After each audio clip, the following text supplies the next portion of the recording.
Mag-alas 4 na ng hapon. Pumasok ako dito 10:30. But di pa tapos yung truck. Diba? Kahit warranty, takes time. Alas 4 na.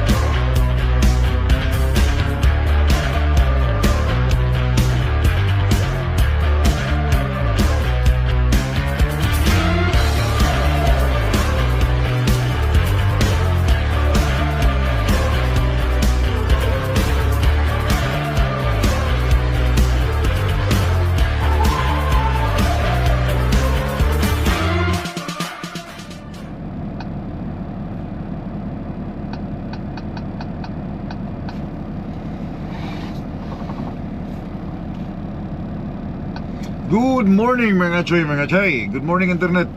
Good morning viewers. Location Albert Lee. Ang oras ay alas 7 na ng umaga.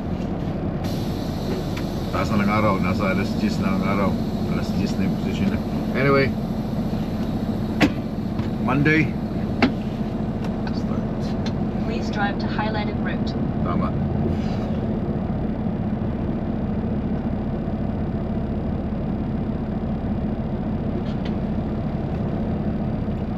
$1,111 111. Really? Sura ko nga 111 na, oh, apat talagang 1. Apat na 1 from here hanggang Kentucky sa Loves. Alam niyo na yung Loves na pinupuntahan ko sa Kentucky, kung saan nagstay ako for 5 days sa permit.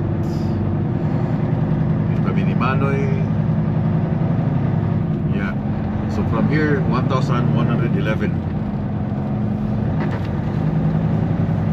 Anyway, good morning sa lahat. Panibagong biyahe, panibagong araw. Rat-rat na naman sa highway. Panibagong 300 meters, turn left on East Main pakikibaga. Street.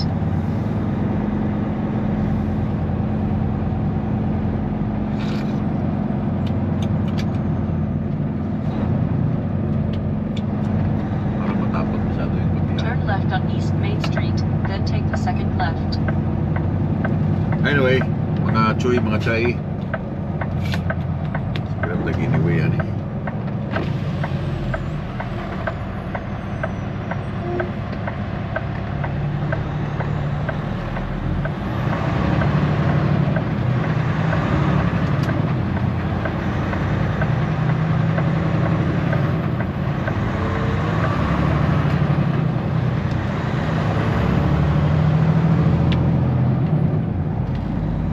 Turn left Makakarating, on I-35 South. makakarating ako ng advance sa Georgia. Kasi from ngayong araw nito, dating ako ng Kentucky. And then from Kentucky hanggang Palmetto. Hanggang Palmetto. Dapat bukas nandun ako sa Palmetto eh. Palmetto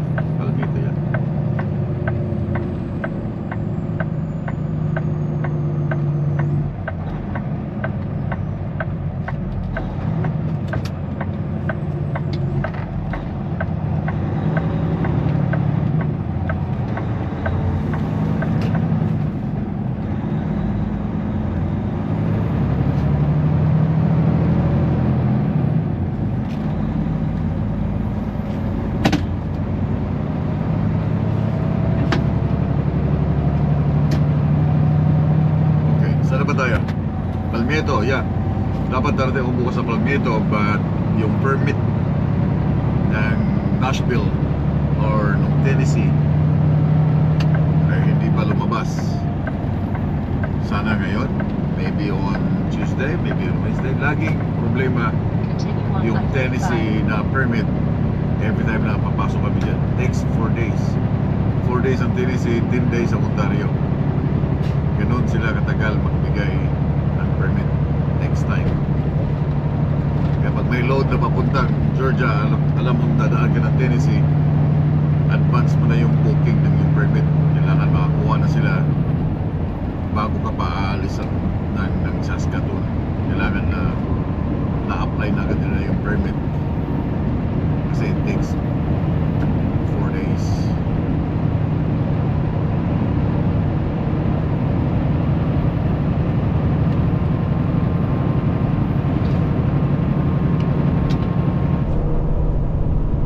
Okay, lilihis muna ako dito sa aking 380 na highway, 380 or 80.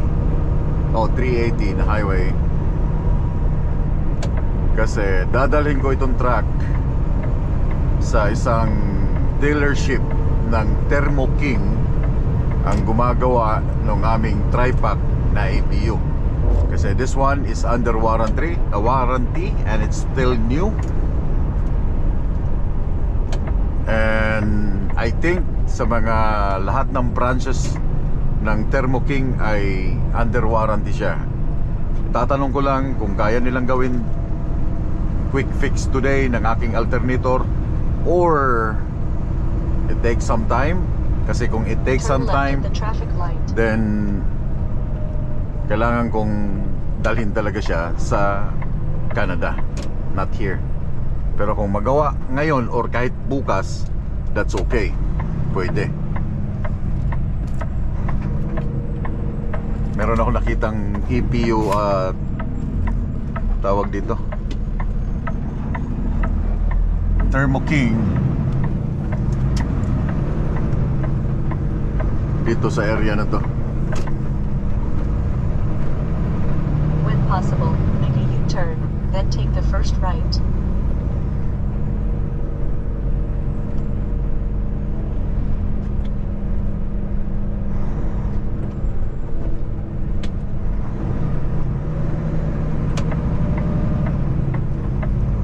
When possible, make a U-turn, then take the second right. Yeah, I know, right? Saglit lang.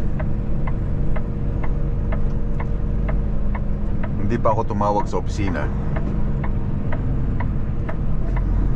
Tatanong ko muna.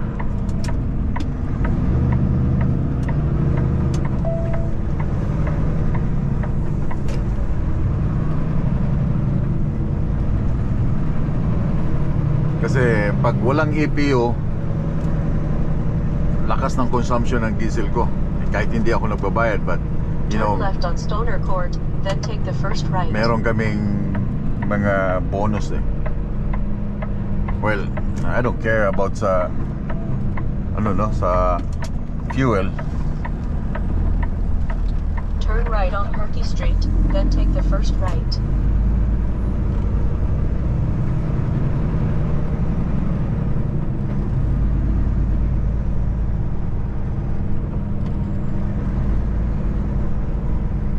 Turn left on Stoner Court, search ko lang then siya take the kanina eh. first right.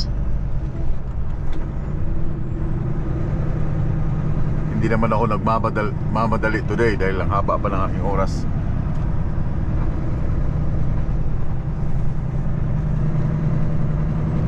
Keep right on Stoner Court, then take the first right.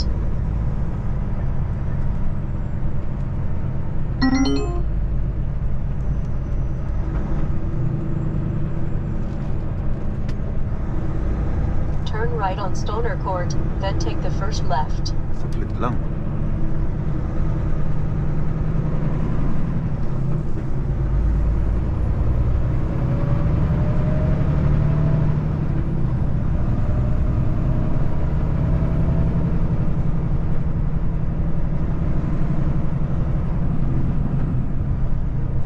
Turn right on Stoner Okay. Court, then take the first left. Diretso. Ito yun sa last.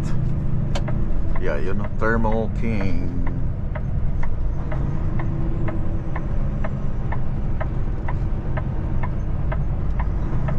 Turn left on Stoner Court, then take the first right.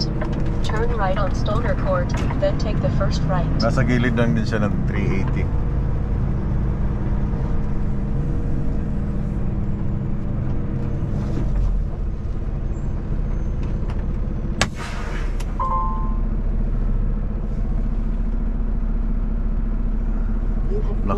Nahirapan ako pagliko. 26 minutes of remaining drive.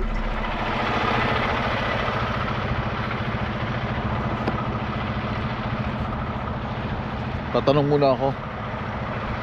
Bordogol.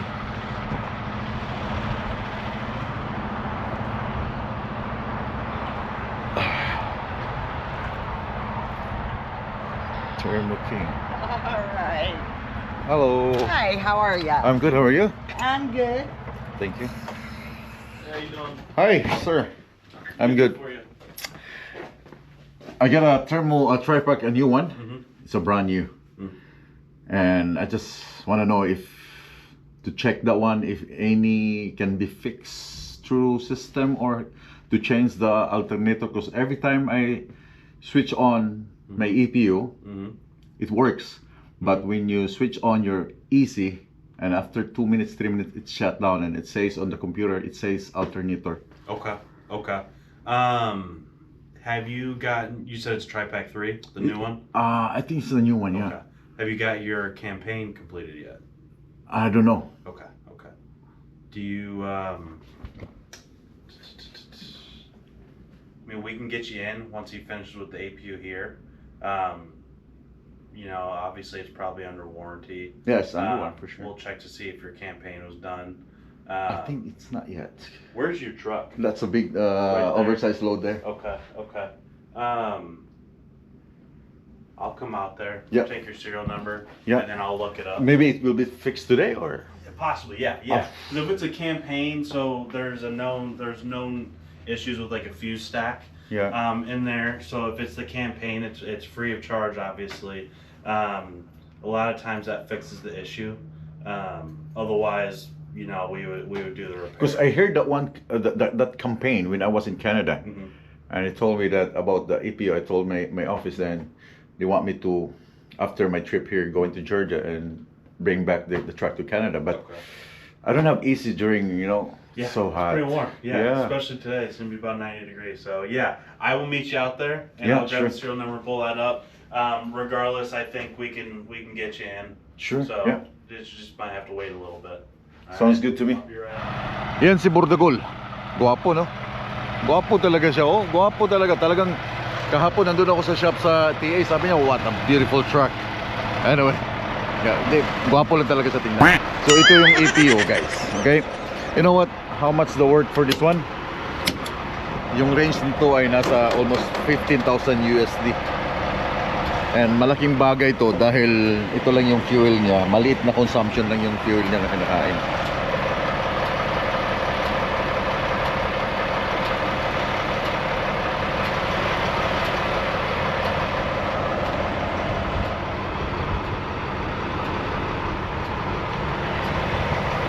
Oh, that's the serial number. Yeah, that's just your serial number, so I'll use that to look it up. For now, if you want to go ahead and just pull around back, find somewhere to park. Actually, let me take your phone number. 204. It's my personal number. 204, right? Yep, 204. 891. Do you know how much the cost for this one? Just for For like a brand new one? Yeah. You know, it depends on the features. It's roughly, and depends on when it was imported, you know, with the tariffs and everything. So it's, with the turret. yeah, Oh. yeah. So 15, 16,000, Really? I believe. You know, don't quote me. You know, we do trade-ins, all that good So stuff. that's 15, 16 USD. Correct. So when in Canada, that's almost 20,000. Yeah, I'm not Oh. sure the conversion rate. Yeah. That's just a rough estimate. I mean, if you kind of go real bare bones, you probably get a little lower than that. You know, obviously you don't want to speak to the same. But this APU is a good quality, like. Okay. They're great machines. I mean, if this is yeah, it looks like a TriPack 3. I mean, yeah, they're great. They're worth it. Save you a lot on fuel. Yeah, and the good thing with this one, because when you shut off your truck and the battery coming low, it's automatic shut on, working, right? Yep. And it's good for us when during winter time, just we leave our truck in the parking, we go home, Right. just charge the battery. Yep. So yeah, let me go pull this up and then go ahead and find a parking place. All right. Excuse me, place to park out back, and then I'll call you when we get you in. All right. Go ahead and just unhook from your trailer. Okay, yeah, sure. good decision. Hindi ko pinaalam sa kumpanya to na pupunta ako dito, pero dahil I know it's under warranty, dahil it's new, kaya ako na yung nag-decide. Buot mo na sa Marco, so anyway, parking lang ako doon, then ano ko na, kasi for sure gagawin nila itong aking EPU. So again, so punta tayo sa EPU. Yung EPU, sa mga hindi pa nakakalam, no, yung EPU ay malaking bagay para sa isang malaking kumpanya na of course sa mahal ng diesel ngayon, yung price ng diesel is going up, then napaka ano. So yung mga big companies naglalagay talaga sila ng EPU. Ito yung EPU, okay? Auxiliary Power Unit. Ibig sabihin para sa generator na magbibigay sa'yo, magcha-charge sa'yo ng baterya, okay? Magbibigay ng, kita nyo yan, aandar yung aking fan na yan sa taas, yung aking air condition pag umaandar na tong aking EPU. So maliit na engine, malaking bagay para sa isang company para makatipid sila ng fuel. Kaya madalas yung EPU nasisira siya kasi pag once tumigil na yung truck, ito masyado siyang puwersado, okay? Masyado siyang puwersado dahil umaandar siya for 12 hours, lalo pag winter time, 12 hours, 24 hours umaandar, on and off. So sa liit ng makina niya, meron talagang bibigay, may masisira talaga, okay? But kahit ganun pa man, nakakatipid ng diesel or fuel consumption yung company. Ito yung nagsisip-sip ng fuel papunta sa system ng EPU. So napakaliit ng porsyento lang ng fuel na kinakain ng EPU compare sa naka-idle yung truck mo during winter time, during summer time na lagi siyang umaandar, kumakain siya ng fuel, and of course yung wear and tear ng iyong engine, no, na hindi magtatagal yung engine life mo dahil EPU ka ng EPU, umaandar siya, na nag-idle siya. So para makatipid ang company, para hindi masyadong madaling masira din ang makina, gumagastos sila ng EPU, naglalagay sila ng EPU, okay? Kaya made in Japan, this one is made in Japan. So ito yung EPU. Sa mga hindi nakakalam, sa mga bago dito sa aking channel, ang EPU ay isang generator gawa ng Thermo King. Meron kaming sariling gawa, yung Q-Line. And ito Thermo King ang kinuha nila kasi mas tahimik siya during sa, lalo pagpa-parking ka. Pero may mga gas-gas dito ano yan. So pag pa-parking ka, tahimik. Unlike dun sa aking before na EPU na ginagamit, na gawa ng Q-Line na maingay na parang pambot. Pero yung makina nun pwedeng gamitin sa mga pambot. But ito ay talagang nakadesign para sa truck na quiet, smooth. But of course, sasabihin nyo naman, oh, nasira yung EPU mo, lagi nasisira. Yeah, sabi ko nga, nasisira yung EPU kasi ginagamit, okay? But dahil bago, of course, under warranty, walang babayaran yung company, under warranty, under ng campaign nila sa lahat ng mga EPU yung inilabas ngayong taon na ito. So ang problema ay alternator. So bahala sila dyan kung nasaan ang alternator ng EPU na yan, babaklasin nila yan. And it's okay kahit hindi siya matapos today, kahit bukas, dahil hindi naman ako nagmamadali. Monday pa lang ngayon, sa 6 pa yung aking delivery, so kaya pa siya kahit matapos mamayang hapon, and it's okay. Makakaabot pa ako ng Georgia in the next few days. Rarat-ratin ko na yan, okay? Malaking bagay ang EPU na yan. Sa mga walang EPU, yung iba talaga nagtsatsaga sa mga bank heater. Kung wala ka rin bank heater, nag-a-idle sila ng truck, idle. Habang nakatigil ng 10 hours sa parking, umaandar yung truck nila. Kasi this one, hindi siya biro yung price. Sa Canada, aabot ng $20,000 to. Hindi biro yung $20,000, guys. $10,000 is $500,000, no? Almost $500,000. So $20, palagay mo $20,000 Canadian. That's almost 1 million yung isa niyan, yung price. So malaking bagay yun, malaking pera na bubunutin mo sa iyong bulsa kung bibili ka ng EPU, pero makakatipid ka sa fuel consumption. But of course, hindi naman pag sinabing binili mo ng 20,000 hindi masisira. Meron pa rin siyang maintenance na tinatawag, no? Kaya sa trucking, mag-gain ka ng pera, lalabas ka rin ng pera. Gain ka ng pera, lalabas ka ng pera. Just like Q-Line. Q-Line is a big company, pero lumalabas sila ng pera sa mga maintenance ng kanilang mga sasakyan, no? It's a big company. How much more yung mga maliliit na company na nag-i-spend talaga ng mga maintenance nila? Okay? So may mga maliliit na company na hindi talaga naglalagay ng EPO dahil sa price. Medyo mahal yung price. Pero kung gusto mo makatipid, sabi ko nga, gusto mo makatipid sa diesel, sa life ng iyong engine, kukuha ka talaga ng EPO. Kahit doon sa ET Transport, kung napanood nyo yung ET Transport sa TikTok na taga Ontario, I think TikTok or sa YouTube, meron sa YouTube, lahat ng mga truck nila merong EPO talaga. Kailangan nila ng EPO para mas makakatipid sila sa fuel. Pero ang gwapo ni Bordagol.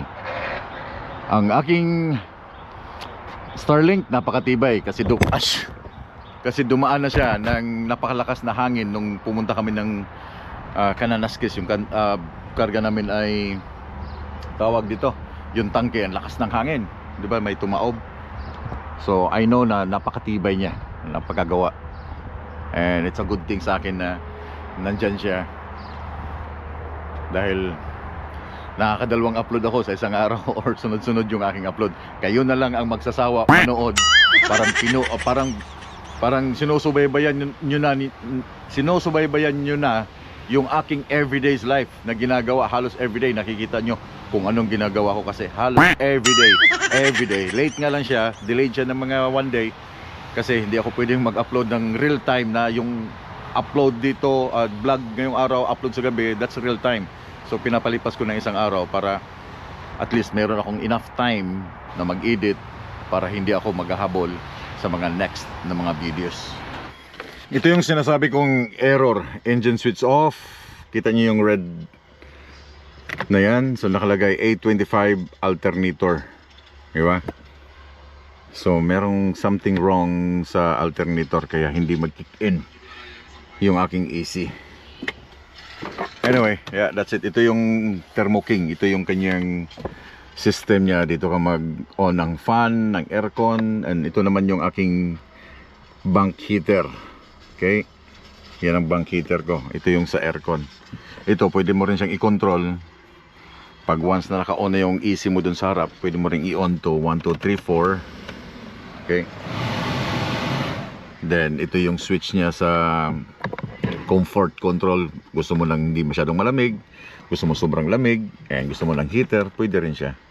And of course, ito mga lights, mga lock ng pintuan, and ilaw dito sa loob. That's it. So yan ang problema, yung sign na yan, warning sign na yan ng alternator. So inuumpisahan na nila yung paggawa ng truck, and yeah, finger crossed, sana matapos today. Lahat ng mga reefer na ginagamit dito sa America, Canada, under ng Thermo King. Yan ang nagbibigay ng cold, sobrang lamig sa loob ng trailer.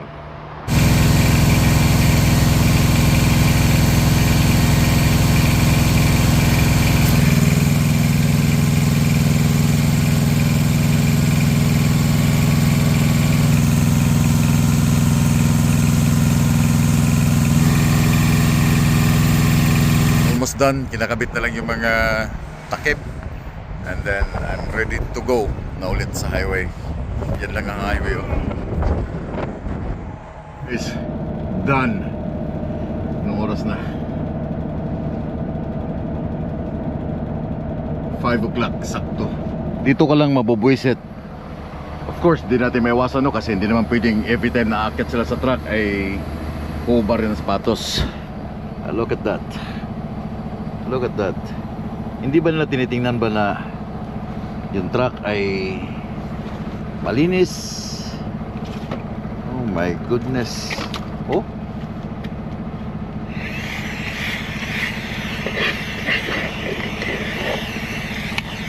patos, oh. May mga langis-langis pa. Yan ang mahirap sa mga mechanic.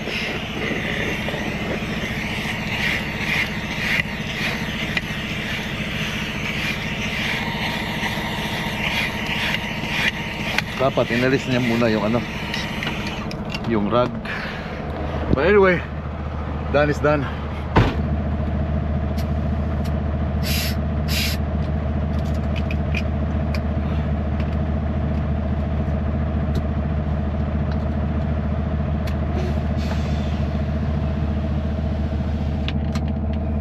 Tara na.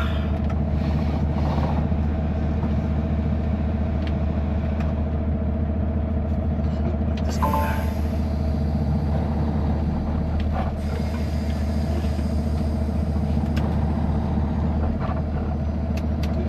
Oh, 5 hours din.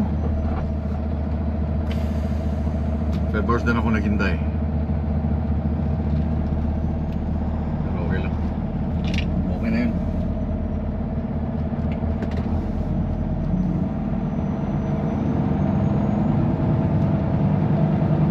Turn left on Stoner Court, then take the third left.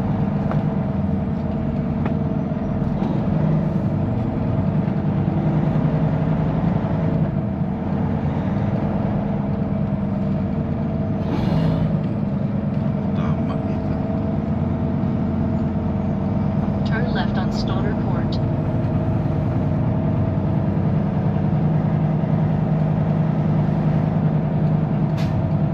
Sampa sana ikatan.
Kanina, sabi ko nga kanina sa aking sarili, sabi ko alam ko matatapos to 5 o'clock ng hapon.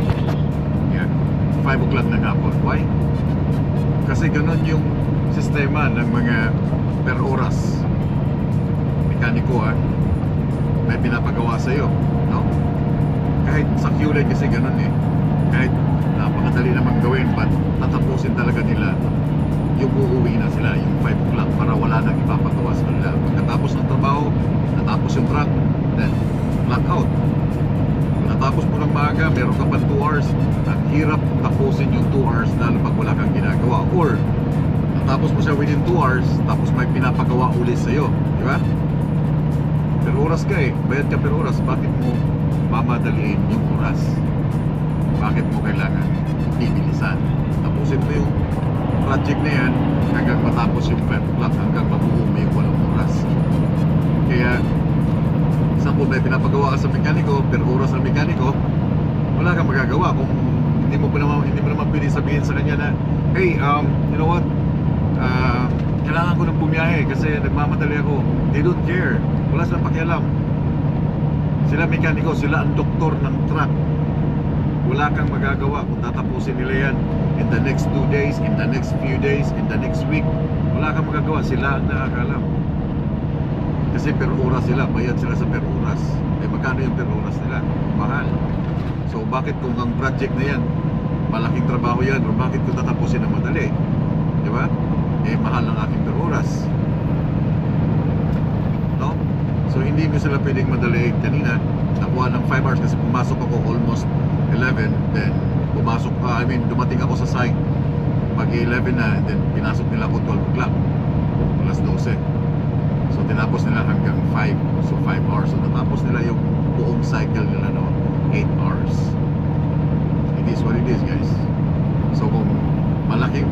mo sa kanila, sasabihin lang tatapusin nila within 3 weeks, 3 weeks. Wala ka na magagawa doon. 3 weeks tatapusin nila yun. Kasi per oras eh. Kahit papanjing-banjingan sila. Kasi kanina nakikita ko parang easy lang. Yung parang normal lang na nagsusurf ng cellphone. So hindi mo naman pwede sabihin, hey, tapusin mo na yan. Baka naman pwede mo lang tapusin bago mag-alas 5. Hindi naman pwede ganun eh. Kung magsi-cellphone yun sila, kung mag-break yun sila, kung papalik-balik yan sila sa washroom, wala kang magagawa. Bayad sila per oras. I-prepare mo na lang yung pambayad mo sa kanila. Tinapos nila ng 8 hours yung truck mo, prepare mo yung pambayad mo sa kanila kasi mas mahal ang labor kaysa parts dito sa America at Canada.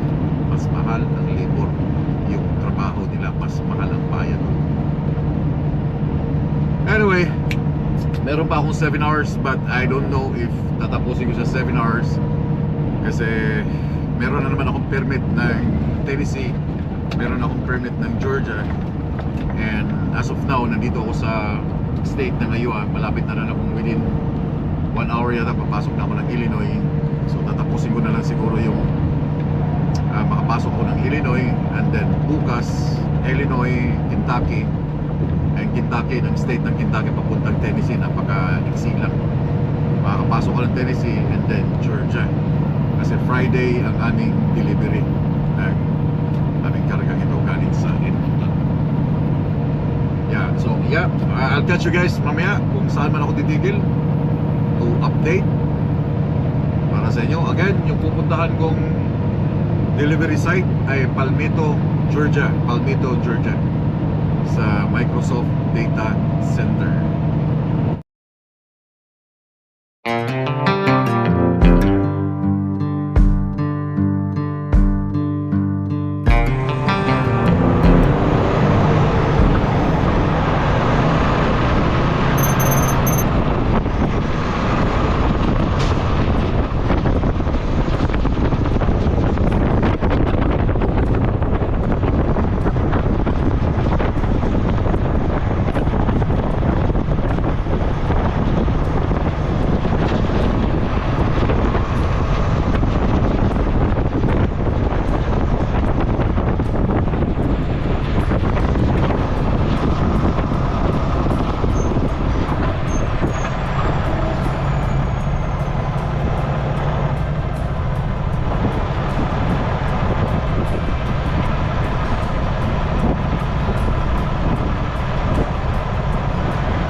Ciao naman kami.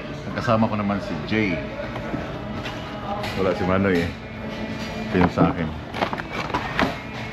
Yan sa kanya.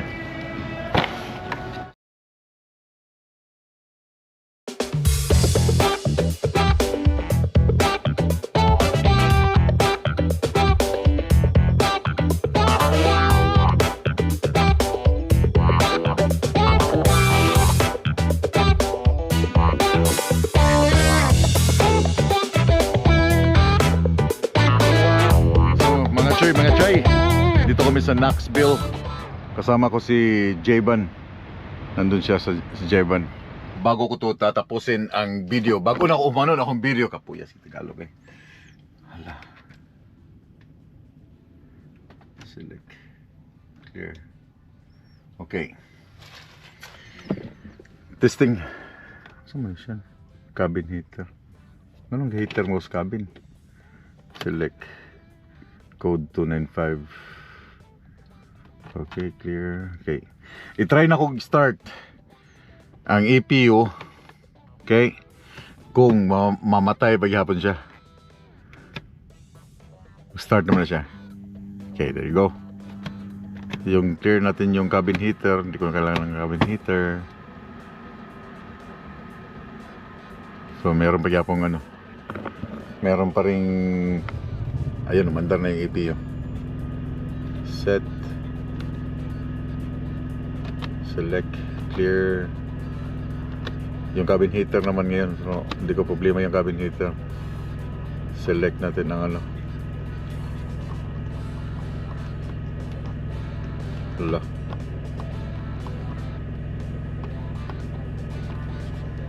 Cool. So 53 ang settings.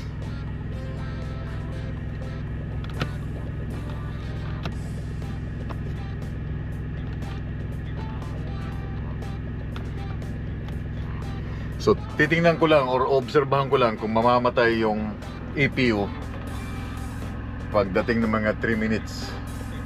Kasi yun ang naging problema niya. After 3 minutes, nagsha-shut off yung alternator. I mean yung EPU namamatay. Pero but for sure parang hindi na yata dahil na-update na nga nila, nagawa na nila.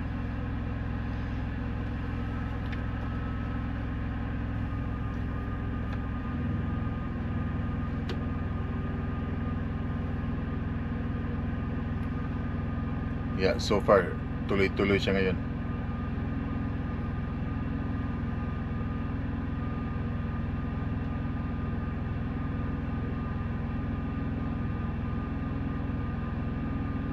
Yeah. Okay. Hindi siya nag-shut off. Yeah, so paano guys? Bibitawan ko na kayo and I'll catch you guys next time sa aking vlog or video. Kasama ko ngayon si Jivan. Convoy ko si Jivan, naabutan ko dito sa Knoxville, Illinois. And yeah, magsasama kami hanggang pagdating sa Palmetto, Georgia. So daghang salamat sa inyong likes and comments. Pagkamping mo tanan, keep safe and we'll keep on tracking. Have a good night.